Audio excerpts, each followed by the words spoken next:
안녕하십니까.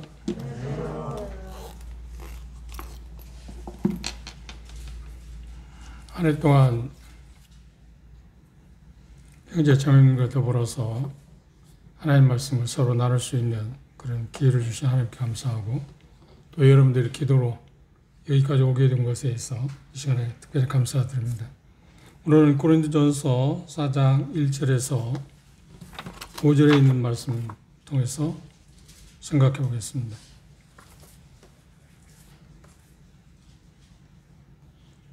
고린도전서 4장 1절부터 5절까지 한 절씩 교독하겠습니다. 제가 먼저 1절 읽겠습니다. 사람이 마땅히 우리를 그리스도의 일꾼이요 하나님의 비밀을 맡은 자로 여길지어다. 그리고 맡은 자들에게 구할 것은 충성이니라.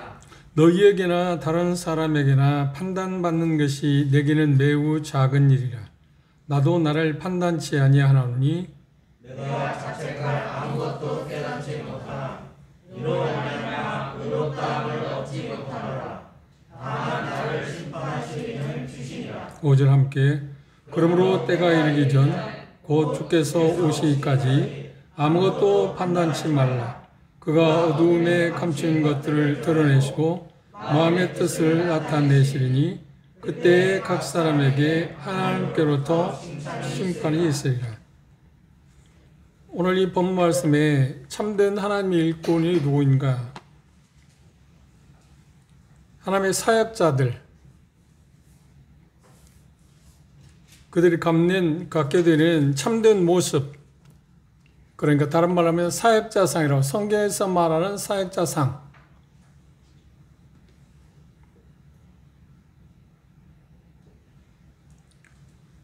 그리고 또 하나 이 말씀에서 본문에서 말하는 건 사역자들이 사역하는 그 자기 일한 것에 평가하는 문제에 대해서 이야기하고 있습니다. 평가의 어떤 지침과 기준에 대해서 말하고 있습니다. 그런데 비단 그것만 말한다고 하면 우리가 생각하는 일이 좀 한계를 느낍니다만, 그러나 이 말씀 가운데 성도들이 사역자들에게 어떤 태도를 가져야 할 거냐, 평가하는 문제와 관계되어 있습니다. 그리고 사역자가 자기 자신에 대해서 어떤 태도를 가져야 하느냐 하는 문제에 대해서 이야기하고 있습니다.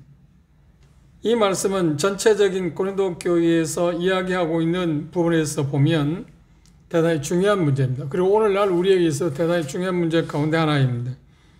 그게 어떤 것이냐면 사역자에 대해서 보는 시각 때문에 교회에 분쟁이 일어났기 때문에 그렇습니다. 고린도 교회가 그렇지 않았나요? 일꾼들에 대한 시각을 잘못 생각함으로 말미암아 평가를 잘못 내림으로 말미암아서 고린도 교회에 분열이 일어났습니다. 그래서 이건 대단히 중요한 문제입니다. 사역자 자신의 문제나 사역자가 자기 자신에 대한 태도, 평가하는 문제, 그리고 성도들이 그 사역자에 대해 평가하는 문제, 더 나아가서 성도들이 밖에 나가서 자기 교회의 그 사역자들에 대해서 평가하는 말들, 우리 주변에 얼마나 그런 말들 듣지 않나요?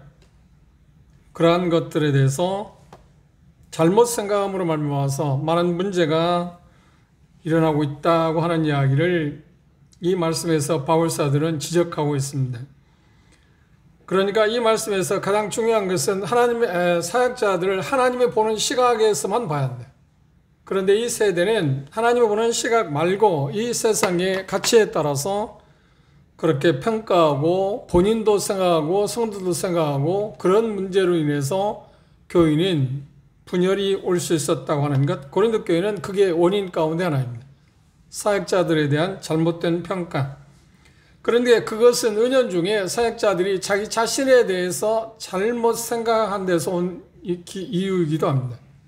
어떤 그런 문제가 있을 때 나는 아니라고 하나님의 시가 있었던 것을 나를 보라고 하는 이야기를 계속 주지하고 하나님의 말씀을 가르쳤다고 하면 좀 이런 부분에 대해서 좀 더 멀어지지 않을 수도 있었다고 생각할 수 있습니다. 그러나 사역자들이 그런 마음을 갖는다고 해서 성도들이 사역자들의 올바른 평가를 잘못하게 되면 문제가 있을 수 있습니다.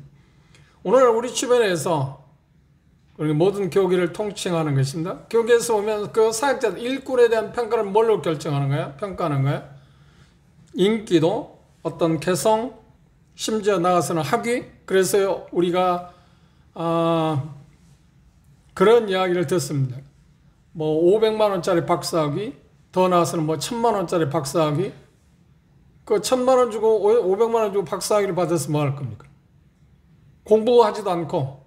그게 뭐냐면 내가 신학 박사다. 나는 이런 학위를 갖고 있다. 그걸 무엇 때문에 그런가요? 그것이 자기를 평가하는 기준이라고 생각하기 때문에 그렇습니다. 그런데 이게 은연중에 다는 아닙니다만 밖에서만 아니라 우리 안에서도 이런 일들이 지금 조금 어떤 조짐이 있지 않는가 하는 것 때문에 저는 개인적으로 대단히 우려하고 있습니다. 제가 최근에 들으니까 전국의 여러 형제자매들이 신학 자체에 대해서 지금 이야기하는 건 아닙니다. 호불호가 있습니다. 그런데 신학을 공부하는 사람이 뭐 70여 명이 된다 깜짝 놀랐습니다. 그들을 제가 다 만나보지 못했지만 그렇게 공부하는 사람들에게 제가 묻고 싶은 게 뭐냐면 왜 공부를 하느냐고 하는 거예요. 왜 신학을 공부하는가요? 여러분들은 아직 안 하니까 그런 대답을 할 수 없겠죠. 뭐 학사 아니면 석사, 박사 과정을 밟는 그런 형제들이 있습니다. 그런데 그 형제들이 왜 그걸 할까요? 목적은 분명히 해야 할 것입니다. 나는 왜 그걸 하는가? 그런데 은연중에 그걸 제가 확인한 바는 아닙니다. 은연중에 그것이 자기가 어떤 평가받는 일에 일조할 수 있다고 하는 착각 때문에 그럴 수도 있다고 생각합니다. 심각한 문제입니다. 그러지 않기를 바라지만 은연중에 지금 그런 어떤 것들이 일어나고 있는 것 때문에 일부 몇몇 형제들은 그것 때문에 염려가 되어져서 신학 옹호한 자들을 비판하는 그런 문제들이 있습니다. 그런데 성경에서 말하는 바는 신학 옹호론도 문제고 또 그렇다고 해서 신학 자체를 무시하는 것 그것 역시 성경적인 거예요. 양쪽 다 그렇습니다. 그걸 해야 할 필요성을 느끼는 사람이 있을 거고 그리고 그것에 대한 분명한 목적의식을 갖고 있는 것이 필요할 거라고 그렇게 생각합니다. 그런데 여하튼 그에 대해서 우리가 구체적으로 다 이야기할 수는 없습니다. 인기 문제 그리고 개성 문제, 학위 그리고 자기 자신의 어떤 지적 수준 예를 들어 말하면 우리 주변에 자기가 쉽게 얘기한다면 세상에서 말하는 서울대 출신이라든지 어느 대학을 공부하고 어느 유명한 신학대학에서 자기가 공부를 한 사람이다. 그 자기 양력에 대해서 그런 것이 그 사람을 평가할 수 있는 문제는 아니지 않나요? 그런데 은연중에 그런 평가를 그런 것들에 의해서 평가를 하고 있다고 하는 거예요. 그게 세상적인 가치 기준입니다. 또 나아서 어떤 건가? 세상의 평가 가운데 빼놓을 수 없는 숫자 노름을 하지 않나요? 그리고 그 교회당의 크기 문제를 갖고 평가를 합니다. 그 교회는 우리나라의 세계적으로 10대 교회 가운데 제가 듣기로는 7개가 세계적인 10대 교회 가운데 들어간답니다. 그 말은 세계적인 10대 교회 들어가는 것을 평가는 뭘로 하냐면 숫자, 성도들 숫자, 예배당 크기 그걸 갖고 평가를 합니다.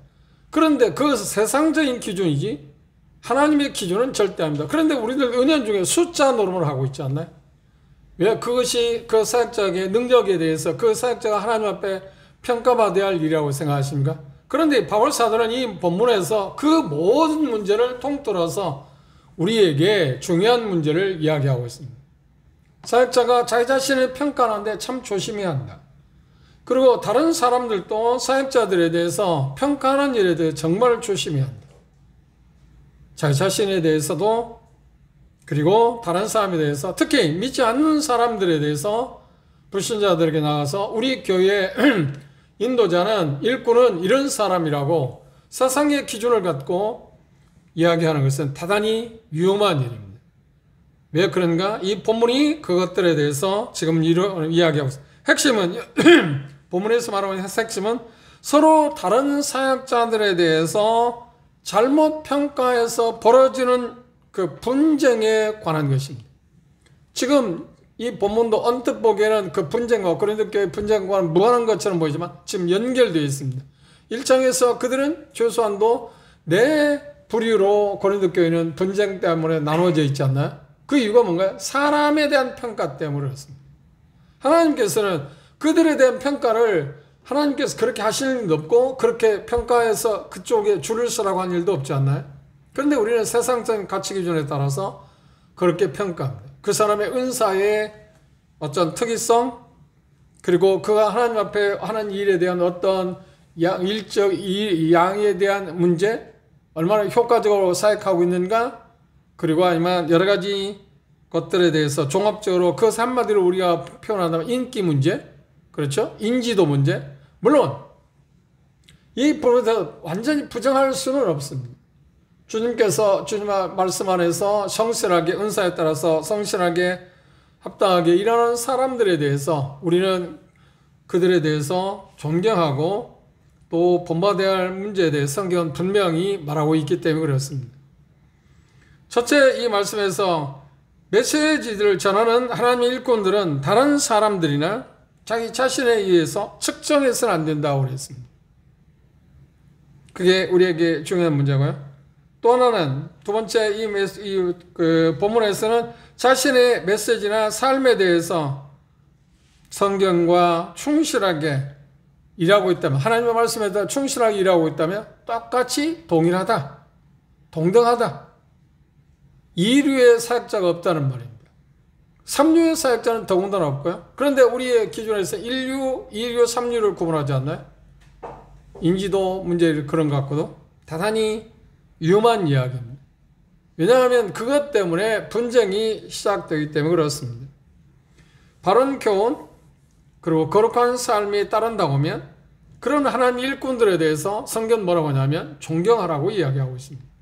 그러나 그것 때문에, 그런 것들 때문에 그에 대해서 평가를 잘못 내림으로 말미암아서 분쟁의 소지를 일으켜서는 안 된다고 이 본문에서 이야기를 하고 있습니다.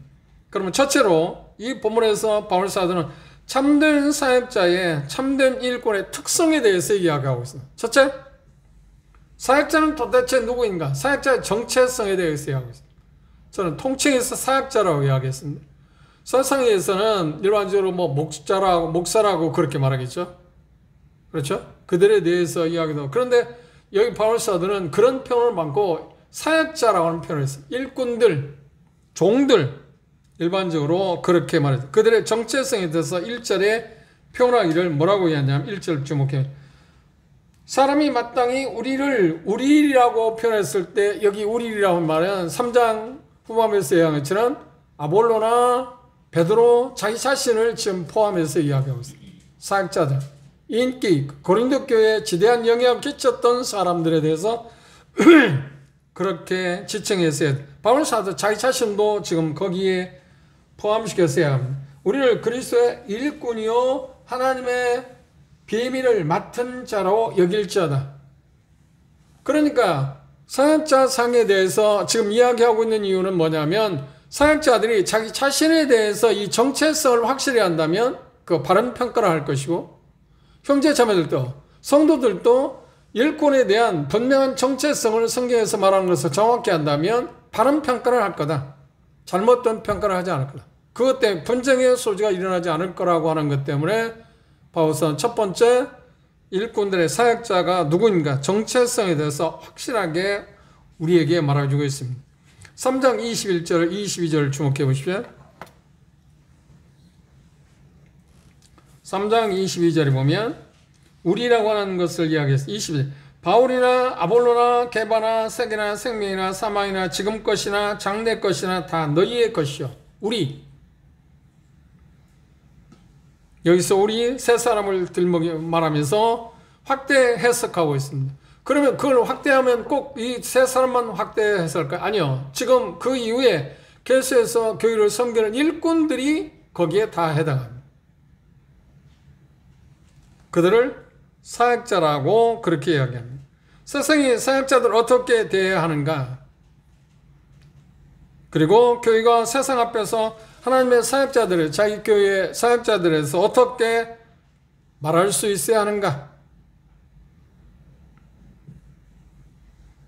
특별히 우리들은 그리스도인들은 불신자 앞에서 믿지 않는 세상 사람들에게 세상적인 가치 기준을 갖고 평가해서는 절대 안 됩니다. 그런데 묘하게 그 전부는 아닐지 모릅니다. 그런 게 지금 세상의 종교인들에게 있을 뿐만 아니라 우리들 자체 내에도 그런 게 은연중에 자리 잡고 있습니다. 그게 뭐냐면 그 자체를 무시할 수는 없을 것입니다. 그런데 중요한 것은 바울 사도의 자신이 이야기한 말씀을 통해서 볼 때 자기가 주님 앞에서 헌신하고 일한 것에 대해서 자책할 것 없다. 그럼에도 불구하고 나는 나 자신의 평가를 유보한다. 얼마든지 자랑할 수 있는 분 아닌가? 그리고 고린도 성도들이 얼마든지 자랑할 수 있는 분 아닌가요? 그런데 뭐라고? 나를 그렇게 평가하지 마라. 왜? 이유는 뭐란가요? 일꾼들을 평가할 수 있는 유일한 분은 주님이다. 주인이다. 그런데 너희들이 감히 뭔데 그렇게 평가를 하는? 사역자들의 모임이 가면 그런 은연중에 그런 것들이 있습니다. A라는 형제가 일하고 있는 교회 성도가 몇 명이냐? 또 그 예배당 크기 얼마냐?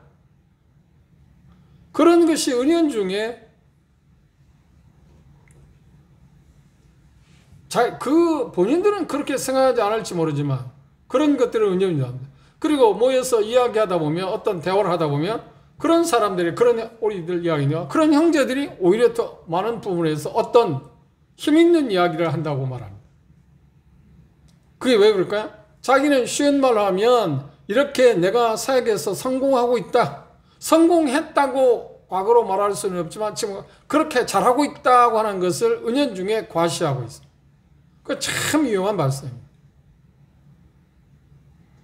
왜 그런가? 여기 하나님 말씀에서 그것이 기준이 아니라는 겁니다. 그것이 절대 기준이 아니라. 그렇죠? 그럼 기준은 뭔가? 그건 충성 여부에 달려있지. 열매, 영양에 따라서 그 기준이 주어지는 게 아니라는 거예요. 그게 사상의 가치의 기준하고 하나님의 가치 기준의 차이가 그것입니다. 하나님은 그 주어진 일이 얼마나 성실하냐, 충성하느냐를 갖고 측정하는 거지. 그가 그 일을 함으로 얼마나 영향 있게, 얼마나 효과적으로 어떤 능력을 발휘했느냐, 숫자를 늘렸느냐, 크기를 늘렸느냐, 그것 갖고 측정하지 않는다고 하는 것입니다. 단지 일꾼들에게는 하나님께서 특별히 성령을 통해서 어떤 은사를 주십니다. 그리고 어떤 기회를 주십니다. 그렇죠? 그러면 그것에 따라서 각자 주어진 기회에 따라서 주어진 은사에 따라서 그 일을 100% 충성하게 되면 하나님이 평가하실 때 그렇지 네가 잘했다 충성된 종이라고 말합니다. 우리가 조심해야 할 게 하나 있습니다. 그건 뭐냐면 각 사람마다 일꾼들마다 그렇죠. 일꾼마다 하나님 보시기에 크기가 다릅니다. 주어진 그러니까 마태복음 25장이 말하면 달란트 비유에서 나온다. 하나님으로부터 주인으로부터 받은 달란트 분량이 각각 다릅니다. 어떤 사람은 10개를 받을 수 있고 어떤 사람은 5개를 받을 수 있고 달란트 비유에서 5개, 2개, 1개를 받았지 않나요? 그렇죠? 그런데 5개를 받은 사람은 5개를 남겼습니다. 2개를 받은 사람은 2개를 남겼습니다. 그러면 하나 받은 사람은 몇 개를 남길 수 있나요? 하나를 남겼으면 100%입니다. 다 100%입니다. 그런데 우리는 어떻게 계산하는가요? 100을 가진 사람이 95개를 남겼다고 하면 10개를 가진 사람이 9개를 남긴 사람보다 훨씬 그 사람이 잘한 사람이다 생각합니다. 그런데 계산하면 누가 더 잘한 사람인가요? 하나님 기준에서 보면 10개를 갖고 9개를 남겼으니 훨씬 더 잘한 게 아닙니다. 그러니까 하나님의 기준과 우리의 기준은 다릅니다. 충성도, 성실성. 그런데 우리는 그런 것에 대다수가 잘못해요. 본인도 마찬가지지만 성도들 자신들도 그렇게 평가를 하기 때문에 문제를 가져요. 그게 현실적으로 이 고린도 교회가 바로 그런 평가를 냈다. 그 평가를 내릴 수 있는 분은 유일하게 누군가요? 주님이에요. 언제? 그분이 오실 때. 그러니까 우리가 그 평가할 수 있는 게 아닙니다. 우리가 할 수 있는 건 뭔가요? 단지 하나님의 말씀에 따라서 정확하게 은사를 받아서 그 은사에 따라서 충성스럽게 일을 하는 사람을 존경하는 것, 그것으로 끝나는 거예요. 그건 이상 그 이하도 아닙니다. 그렇죠? 성도들 할 일이에요. 그런데 자꾸만 숫자 노름을 벌인다든지 크기를 갖고 측정한다든지 그래서 우리가 생각할 때 조심해야 할 게 그것입니다. 우리가 알고 있는 것처럼 그 사람의 크기가 작을 때 그가 담을 수 있는 양도 여전히 작을 수밖에 없어요. 그걸 누가 하시는 거야? 그걸 주인이 하시는 거예요. 그 사람의 크기가 크면 많이 담을 수 있습니다. 그건 누가 결정하는 거야? 주님이 하신 겁니다. 주인이 하시는 일입니다. 그런데 우리는 그 크기에 대해서 잘 모르지 않나요? 저 사람은 크기가 얼마인지 우리는 잘 모릅니다. 그러니까 크기가 어떻든 상관없이 주어진 크기에 따라서 충성하면 성공한 것입니다.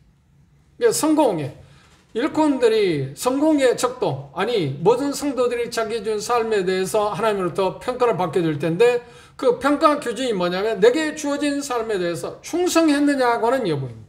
그것이 성공의 척도입니다. 그런데 우리는 어떻게 성공의 척도를 재는 거야? 역량, 그가 발휘한 그 어떤 역량들, 성취한 그 열매들 그걸 가지고 그 사람을 척도를 재는 거야. 그게 참 위험한 것입니다. 현실적으로 물론 그런 부분에 대해서 우리가 무시할 수는 없으나 그런데 조심스러운 이야기가 있어요. 그게 뭐냐면 우리가 만약에 전도 집회를 한다고 생각해 보십시오. 전도 집회를 한다고 하면 우리는 누구를 선택하는 거야? 그렇죠. 전도의 은사를 받은 사람을 그건 하나님의 말씀에서 합당한 것입니다. 그런데 전도의 은사를 갖고 있는 형제들이 우리나라도 여럿 있지 않나요? 그런데 어떻게 평가를 하냐면 그 형제가 복음을 전했는데 몇 명의 열매가 있다. 그런데 그 열매를 누가 결정합니까? 성령님이 하시잖아요. 그리고 열매가 있었다고 해도 그거 확신할 수 있나요? 아니요, 아무도 확신할 수 없어요.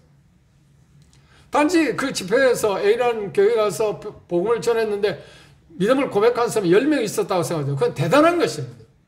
그런데 그걸 누가 확정하느냐 그 말입니다. 지나간 이야기지만 꽤 오래됐습니다. 뭐 사실이니까 그걸 말하기 위해서 하는 것입니다. 비판하기 위한. 일본에 우레오 형제가 있었습니다. 당시 그 형제는 복음을 잘 전하는 형제로 특히 이스라엘과 관계해서 성경의 그 종말론과 관계해서 복음을 많이 잘 전했습니다.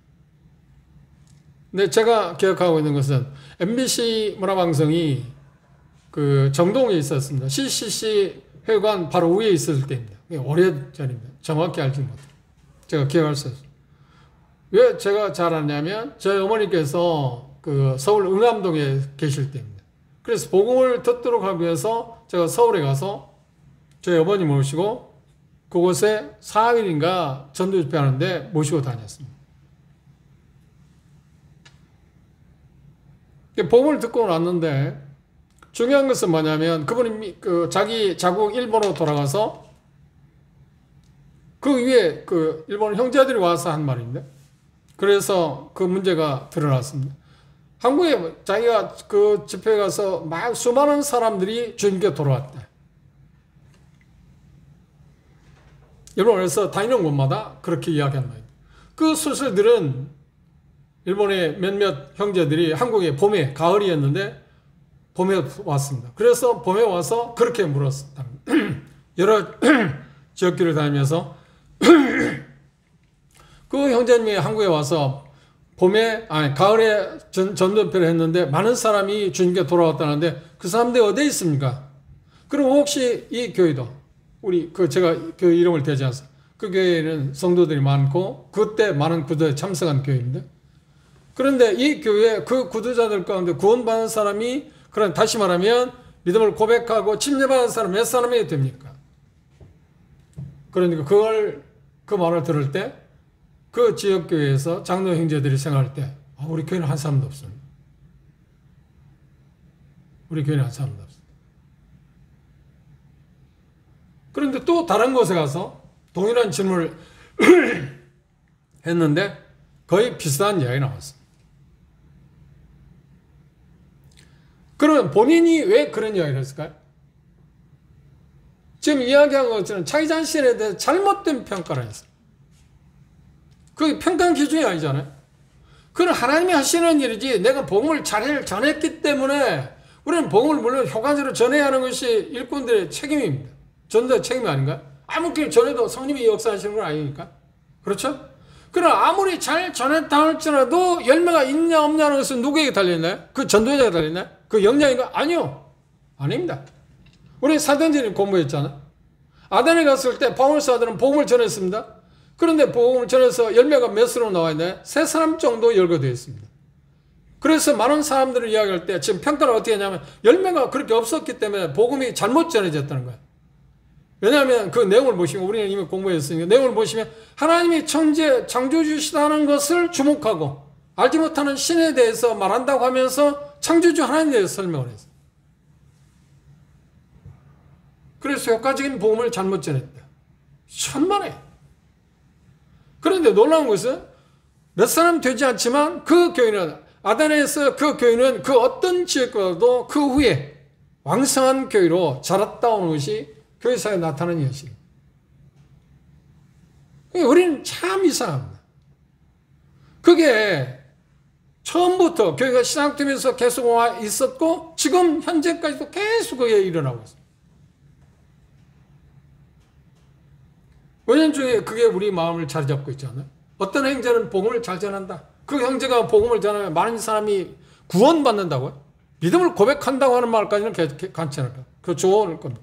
근데 정말 조심해요. 믿음을 고백하는 거지 구원받는 게 아니잖아요.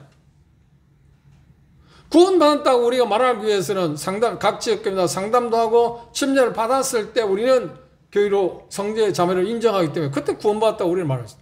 그렇다고 할지라도 그것에 대해 진의 의미는 우리는 더 정확히 알지 못합니다. 그들 가운데 가짜도 얼마나 있을 수 있으니까. 그렇잖아? 우리가 알고 있는 것처럼 에베소 교회는 심지어 장로들까지도 가짜들이 있었지 않나요? 아니 일꾼들 자체도 가짜들이 일어났어요.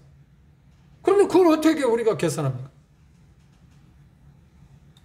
그런 것들이 은연중에 일어나고 있다. 지혜로운 게 뭘까요? 제가 생각하면 지혜로운 게 구도자들의 성향들, 구도자들의 분포를 보고 이 구도자들의 적절하게 좀 더 잘 복음을 다가서서 전할 수 있는 사람이 누굴까? 예를 들면 노인들이 많다고 하면 노인들에게 효과적으로 복음을 잘 전하는 사람이 있지 않나요?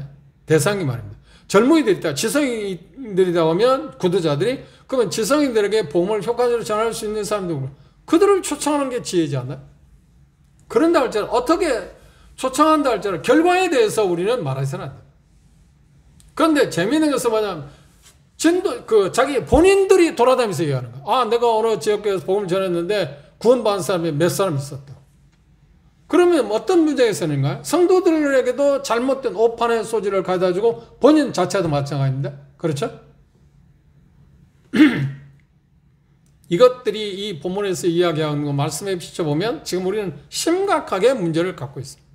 그런데 그게 자연스럽지 않아요. 본인도 자연스럽고 성도들 자체도 그래서 어떤 일꾼을 평가할 때 그 사람이 얼마만큼 역량 있게 어떤 일을 했느냐를 갖고 측정하잖아요.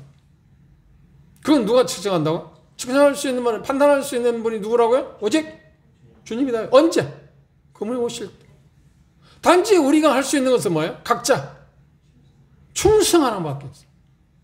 충성도를 측정하는 것이지 그가 그 일을 해서 어떻게 얼마나 열매가 있냐 어떤 효과를 했느냐 안 했냐 그건 중요한 게 아니라는 거예요. 제가 언젠가도 이야기했습니다. 충성도에 대해서 측정하기 때문에 정말 천만다행인 거예요. 그 역량 나타난 결과를 갖고 측정한다면 우리는 정말 실패한 사람이 많을 겁니다. 우리가 알고 있는 것처럼 대선지라고 일컬어지고 있는 예레미야를 보십시오. 예레미야는 오랜 세월 동안 계속 이스라엘 백성들은 하나님의 말씀을 가서 전했습니다. 그런데 효과가 있었나요? 효과가 없었어요. 효과가 없었어요. 에스겔, 이사야 똑같았어요. 효과가 없었어요. 돌아온 사람이 있었나요? 회개했나요? 아니요, 없었어요. 그럼 그들은 실패한 사람 아닙니까? 누가 그 사람들을 보고 성공한 사람이라고 말했어요. 그런데 감히 그분들의 삶을 통해서 보고 누가 실패한 사람이라고 말했어요. 그냥 성공한 사람 아닌가? 왜? 측정이 뭔가? 충성했으니까. 하나님 보내신 것에 대해 충성했을 뿐입니다. 이렇게 전하는 거, 그걸 전했을 뿐이라니까. 일꾼에게서 제일 중요한 게 그것입니다. 복음을 전하는 사람들이라고 하면 전도자라면 하나님의 말씀에서 정확하게 복음을, 하나의 은혜의 복음을 정확하게 전하는 거고, 가르치는 사람이라면, 그렇죠. 하나님의 말씀을 정말 진리 말씀을 옳게 분별해서 명확하게 가르치는 거. 그게 다였잖아요. 결과는 누가 하게 하시는가? 하나님이 하시는, 성령님이 하시는 거예요. 그런데 그 결과를 갖고 우리는 측정하기 때문에 시험이 되잖아요. 본인도 그 결과가 추천할 때 위축당하고, 결과가 좋으면 뽐내고, 성도들 결과가 좀, 저 형제는 대단하다. 저분은, 저 일꾼은 대단하다. 결과가 나쁘면, 그리고 현재 일하는 일꾼들 가운데 초라한 어떤 성도 몇 사람 되지 않는 데가 많지 않나요? 그렇죠? 열악합니다. 그럼 그들이 지금 실패하고 있다는 말입니다. 누가 그분들의 삶에 대해서 실패라고 말할 수 있겠나요? 그런데 우리 은혜 중에 그걸 갖고 있잖아요. 그래, 방언사들은 지금 그것을 짚고 있습니다. 이게 정말 조심해야 할 문제입니다. 사역자는 단지 하나님께서 여기 말씀 가운데서 이야기하고 있는 것처럼 뭐라는 거예요? 하나님의 일꾼이다. 다시 말하면 사역자의 그 정체성에 대해서 이야기할 때 뭐라 하냐면 그리스도의 일꾼들이라고 표현했습니다. 1절 사람이 마땅히 우리를 그리스도의 뭐로 보라고요? 일꾼, 사역자라고 봐야 한다. 그리고 두 번째 뭐라고요? 비밀을 맡은 자다. 비밀을 맡았다는 건 뭔가요? 여기 비밀이라는 말은 전에는 감추어졌었는데 이제 와서 신약에 와서 드러낸 것들. 그게 하나님의 말씀이잖아요. 그 하나님의 말씀을 맡은 자로서 그걸 전하는 것입니다. 그게 누구라고요? 사역자라니까요. 사역자 정체성. 단순히 그거밖에 없습니다. 그 이상은 그 이하도 아니지 않나요?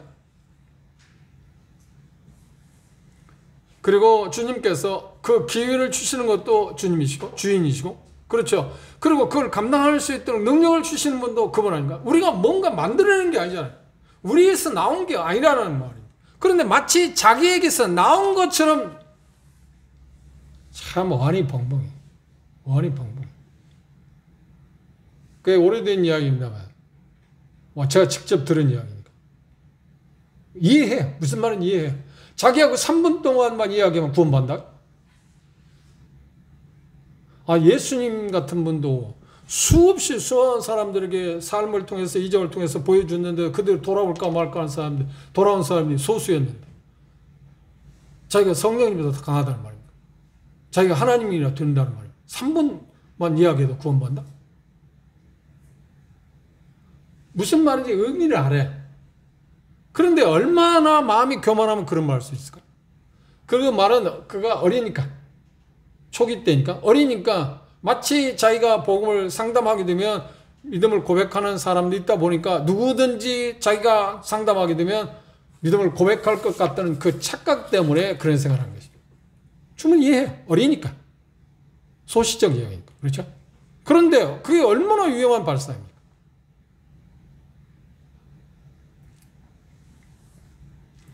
고린도전서 9장을 보십시오. 일꾼들의 특징에 대해서 이렇게 말하는데 뒤를 넘겨서 고린도전서 9장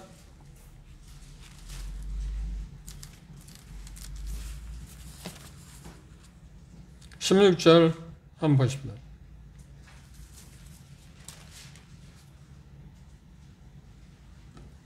내가 복음을 전할지라도 전할 것이 없으면 내가 부득불할 일임이라. 만일 복음을 전하지 아니하면 내게 화가 있을 것입니다. 단지 나는 일꾼이니까 주인이 하라고 하는 일을 하는 것뿐이다. 이게 일꾼의 정체성 아닌가요? 맡은 것에 대해서 주님이 이걸 맡겼으니까 나는 그 일을 한다.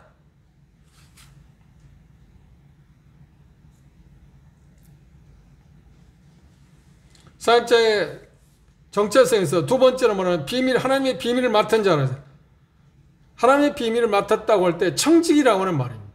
청직이가 뭔가? 집안 관리자. 한 집안을 전적으로 관리하는 사람입니다. 주인을 대신해서 그 집안에 있는 모든 사람들을 관리하고 그들 필요한 것들을 공급하는 사람을 가리켜서 청직이라, 관리인이라 그렇게 표현합니다. 그는 그 집안에 있는 그 일꾼들, 그렇죠? 뭐 포도원이든 뭐든 그 관계된 그 모든 사람을 관리하고 총괄하고 감독하는 사람입니다. 그런데 여기 표현 가운데서 바울 사도는 하나님의 비밀을 맡은 자라고 표현하는데 그것을 선포하는 사람. 이 하나님의 비밀은 무엇인가요? 그렇죠. 하나님의 말씀 아닌가요? 일꾼의 특징 가운데 정체성 가운데 빼놓을 수 없는데 하나님의 말씀을 맡은 것을 그것을 그냥 전하고 복음을 전하고 가르치는 것입니다.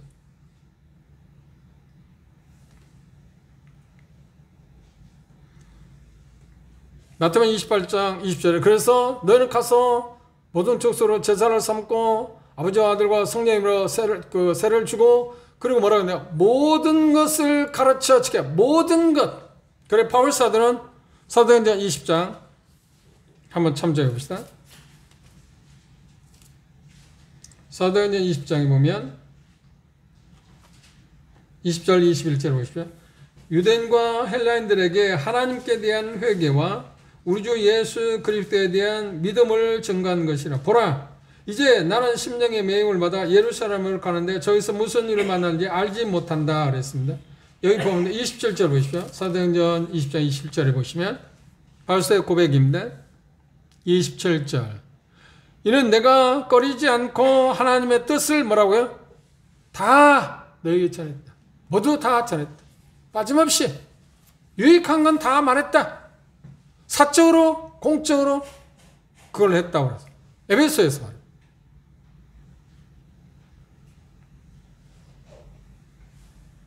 유익한 것은 성경에 기록된 내용입니다. 그것들을 나는 하나도 빠짐없이 다 여러분들에게 가르쳤다. 얼마 동안? 에베소에서 3년 동안 말입니다. 그런데 그걸 가르치는 일에서 일꾼들은 비밀을 맡은 자이기 때문에 중요한 게 부정적인 게 있습니다. 하나님의 말씀을 혼잡하게서는 혼잡하다는 말이 뭐냐면 당시에 포도주에다가 포도즙이라고 했죠. 거기에 물을 희석해서 파는 그 장사꾼들에 대한 표현이 뭐냐면 혼잡하게 한다 그랬어요. 진짜에다가 뭔가 희석해서 그러니까 그 말은 뭐냐면 하나님의 말씀을 있는 대로 정확하게 분별해서 가르치는 게 아니라 자의적으로 자기가 생각하는 대로 자기 생각대로 아니면 본문의 의도를 무시해버리고 영예나 우화적으로 성경을 해석해서 말하는 것들이 거기에 들어가는 겁니다. 혼잡하게 해서는 안 됩니다. 그리고 왜곡시키지 말아야 합니다. 이단들이 어디에서 나오는 거예요? 하나님의 말씀을 왜곡시키는 데서 오는 거 아닌가? 잘못된 가르침 어디에서는 하나님의 말씀을 혼잡하게 하는 데서 오는 거예요? 있는 대로가 아니라. 그래서 일꾼의 가장 중요한 책임은 뭔가요? 하나님의 말씀을 옳게 분별하는 게 중요한 거예요. 그래서 디모데후서 2장 15절에 너는 진리의 말씀을 옳게 분별하여라. 그래야 하나님 앞에 어떻게 인정받는다. 그리고 그 일을 위해서 어떻게 힘쓰라.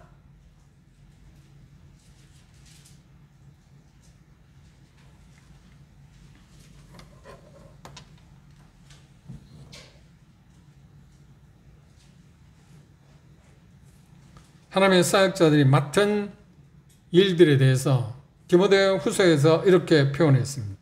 디모데후서 2장을 보십시오.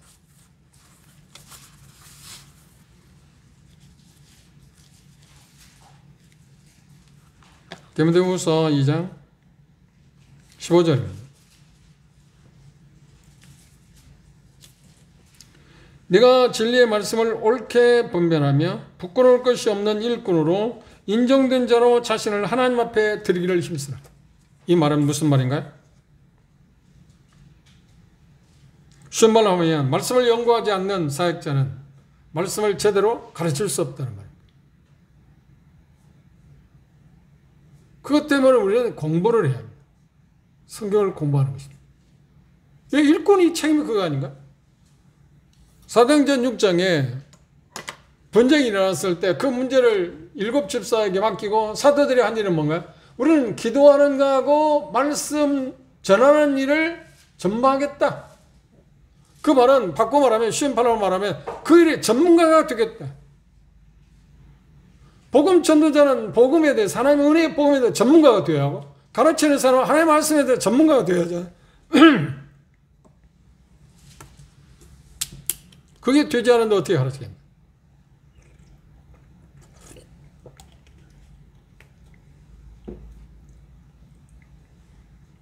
저는 항상 이 말씀이 저 자신을 잡고 있습니다. 그래서 제 자신의 삶의 목표가 하나님의 말씀을 옳게 분별하는데 최선을 다하고 있습니다. 그리고 분별하는 거, 옳게 분별할 뻔 그걸 제 삶에 먼저 적용하고 그 다음 그걸 명확하게 가르치는 게 제 삶의 목표입니다. 명확하게, 정확하게. 그래서 끊임없이 성경을 연구해요.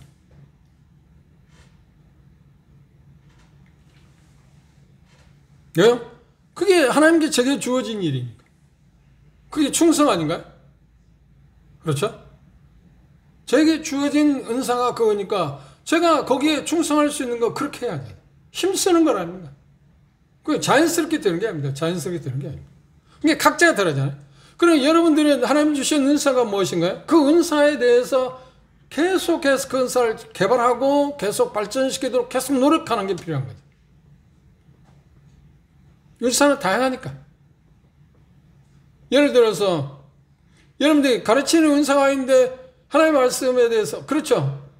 일꾼들이라고 하면 기본적으로 하나님의 말씀을 가르칠 수 있어야 한다. 가르칠 수 있다는 말은 앞에 서서 가르친다는 말이 아니고 디멘전스에 이야기하는 말은 형제 자매들이 아니면 세상 사람들이 어떤 일들에 대해서 어떤 것을 질문하면 하나님의 말씀을 통해서 하나님은 이렇게 말씀하십니다 라고 말할 수 있는 수준까지 있어야 한다. 그게 일꾼의 자질 가운데 하나입니다. 정확하게 은사를 갖고 그걸 앞에서 가르치는 그런 사람을 가르쳐서 잘 가르친다는 말이 아닙니다. 그러나 기본적인 그 소양을 갖고 있어야 한다는 겁니다. 그렇죠? 그러지 못하면 우리가 계속해서 그 자리에 가도록 우리 노력해야 한다니까요. 계속 배우고 듣고 또 배우고 듣고 잊고 하는 걸 통해서. 그게 충성이지 않나요? 여러분들이 봉사하는 쪽에 은사를 받았다고 생각해요. 그러면 봉사하는 쪽에 은사를 받아서 내가 어떻게 효과적으로 더 봉사를 잘할 수 있을까? 그리고 그것에 대해서 봉사도 다양하니까 그리고 그것들을 계속 개발하고 정진시키는 그게 충성하는 거 아닌가요? 그리고 마태복음 10장에 그걸 다 했을 때 우리가 할 수 있는 주님께서 주인이 하라고 하는 걸 맡은 일을 그냥 했을 뿐입니다. 어떤 걸 바라는 게 아닙니다. 자랑할 것도 아닙니다. 평가는 누가 하니까? 주인이 할 거니까. 그리고 종들 사이 저 종은 잘하네 못하네 갖고 시비할 게 있다고 없다. 할 수 있다고 없다. 로마 14장이면 그 종들이 일어서고 앉고 서고 일어서고 넘어지고 하는 거 누구에 달렸다고요? 주인에게 달렸어요. 그러니 종들은 그거 시비할 수 있는 게 아니라니까. 단 죄의 문제가 있을 때는 시비를 해야죠. 다뤄야죠. 그것 외에는 그에 대해서 평가할 수 있는 힘이 그 자격이 우리에게는 주어지지 않았어요. 어떤 종에게도 그거 주어지지 않았어요. 주인만이 평가할 수 있는 권한이 있습니다. 일꾼의 정체성에 대해서 우리는 분명하게 기억해야 합니다. 어떻게? 바울 사도는 일꾼의 정체성에 대해 뭐라고 했나요? 우리를 그리스도의 일꾼이다, 사역자다. 주님에게 속한 사람이고 주님의 명령에 따라 사는 사람이다. 그래서 바울 사도는 가르쳐 내가 하나님을 기쁘시게 하냐 사람을 기쁘게 하냐. 내가 주의 종이니까 주님을 기쁘시게 해야지. 사람이 종이 아니니까. 그리고 비밀을 맡은 자다. 그런 하나님의 말씀에 대해서 나는 성실하게 정확하게 알아서 그걸 전한다. 가르친다. 그래서 베드로는 예수 그리스도를 아는 지혜, 은혜 그 지식에서 자라가는 거죠. 이유가 뭔가요? 그렇죠. 각자가 그분을 배우고 그분을 알면 알수록 우리는 효과적으로 더 충성할 수 있으니까. 충성스러운 삶을 살 수 있으니까. 그러면 오늘 말씀에서 우리가 좀 정리해 봅시다. 일꾼의 정체성이 뭐라고요? 일꾼이 자기 자신에 대해서 꼭 알고 있어야 할 게 뭐냐면 나는 주님의 종이다. 나는 주인을 섬기는 사람이다. 그리고 실제적인 일은 뭐란가요? 그분이 맡겨진 일들에 대해서 내가 뭔가 충성하는 거다. 충성하는 거다. 왜요? 그거 이상 그런 어떤 일을 아무리 잘했다고 할지라도 바울사도 그랬잖아. 나는 내가 한 일에 대해 자책할 게 없다. 그런데 그것 때문에 나는 어렵다 하는 말은 무슨 말이냐면 그것 때문에 내가 사람들에게 다른 모든 사람들에게 칭찬을 받아야 할 이유가 아니라는 겁니다. 왜? 그건 그 동기나 그 모든 것을 나는 잘 모르니까. 나는 최선을 다해서 다 했다고 그러지만 주인의 평가는 모르니까. 그래서 그분이 볼 때가 유보하자. 다른 사람에 대해, 나 자신이 자기 자신에 대해서 받는 다른 사람의 평가에 대해 유보하자. 왜? 모든 것을 아시는 분. 그분이 그 평가를 그분이 하실 때니까. 언제? 그분이 오실 때. 그건 다음 시간에 우리가 그 부분에 대해 좀 더 생각해 보도록 하겠습니다. 오늘 제가 이야기한 가운데 우리의 현실도 이야기했습니다. 우리도 은연중에 우리 주변에 있는 사람들처럼 숫자나 크기, 그렇죠? 인기도, 그리고 그분의 인지도, 아니면 그런 것들에서 평가하려고 하는 모순에 우리도 빠져있다. 은연중에 우리에게도 그게 들어와 있다. 그런데 그게 고린도 교회만 아니라 그 이후에 계속해서 교회에 들어와 있습니다. 그리고 그것 때문에 분쟁은 일어났어요. 많은 부분에 있어요.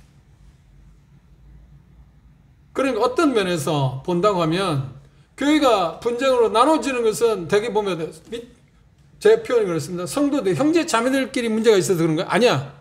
형제 자매들끼리 문제 있어서 나눠지는 게 거의 없어요.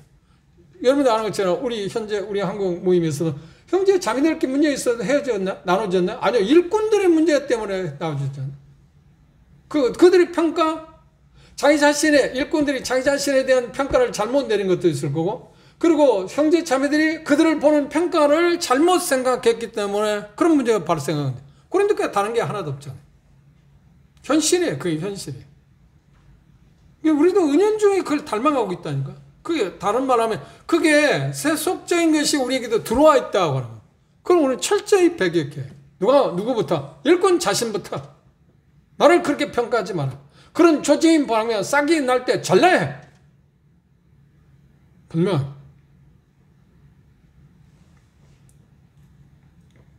제가 개인적으로 그 모습을 보고 제가 전화를 했습니다. 지난 토요일날 동선에 제가 일했을 때 아마 주일학교 학생이었을 겁니다. 그런데 장가 가서 결혼했어요. 여기 페이지에서 11시 30분을 했는데 주례를 누가 맡았냐면 여러분들 아시면 아실 겁니다. 그 삼성전자 사장인 이정병 제